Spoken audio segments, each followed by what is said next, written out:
Bom dia, eu sou Carlos Cabral e esse é o Cyber Morning Call, edição 768 de 23 de abril de 2025. A gente começa o dia falando de um caso de comprometimento na cadeia de suprimentos que afetou a comunidade de desenvolvedores ligados ao ecossistema de criptoativos da Ripple.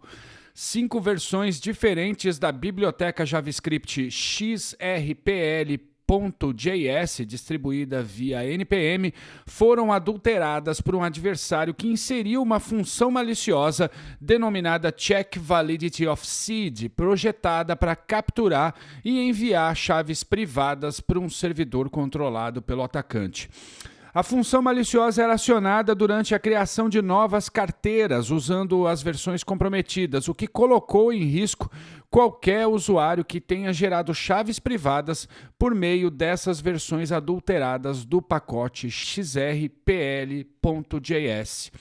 As versões afetadas foram a 4.2.1 até a 4.2.4 e também a 2.14.2. O pacote comprometido foi usado para roubar as chaves privadas, o que torna a situação bastante grave do ponto de vista da segurança desses ativos digitais.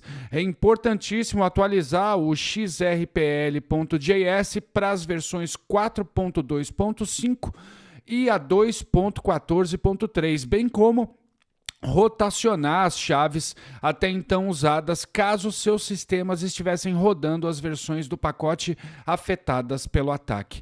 Também é sempre importante fazer uma frequente auditoria das dependências, pois às vezes a gente está usando pacotes que nem precisa mais e expondo o ambiente a riscos por causa disso.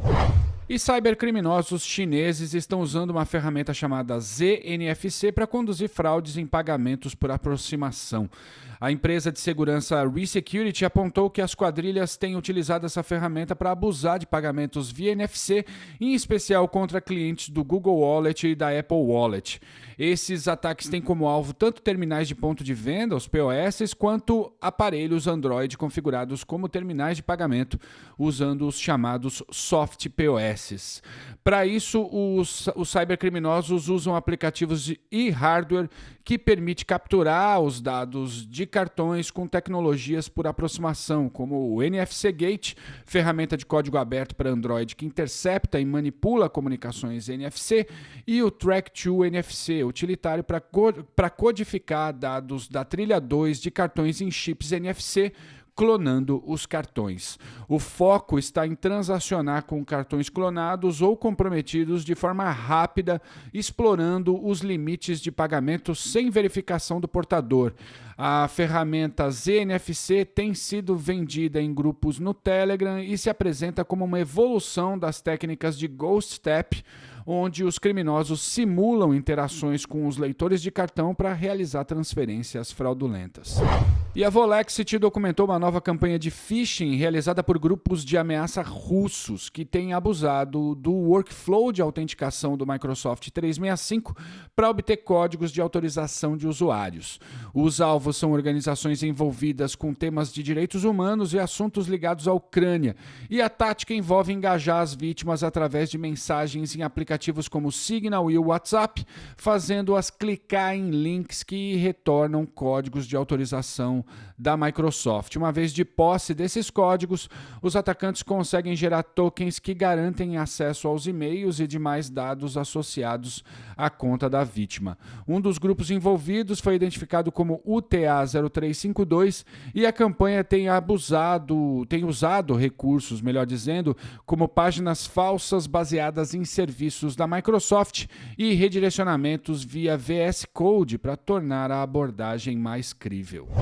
E pesquisadores da Varonis desenvolveram um ataque de prova de conceito chamado Cookie Byte, que utiliza uma extensão maliciosa do Chrome para roubar cookies de sessão do Azure Entra ID, permitindo a violação da autenticação multifator e o acesso a serviços em nuvem, como Microsoft 365 e Outlook. O ataque foca em cookies específicos dessa plataforma da Microsoft, chamados ESTS Auth e ESTS Auth Persistent, os quais mantêm a autenticação do usuário, mas os pesquisadores alertam para o fato de que o ataque pode ser adaptado para atingir outras plataformas como Google e AWS.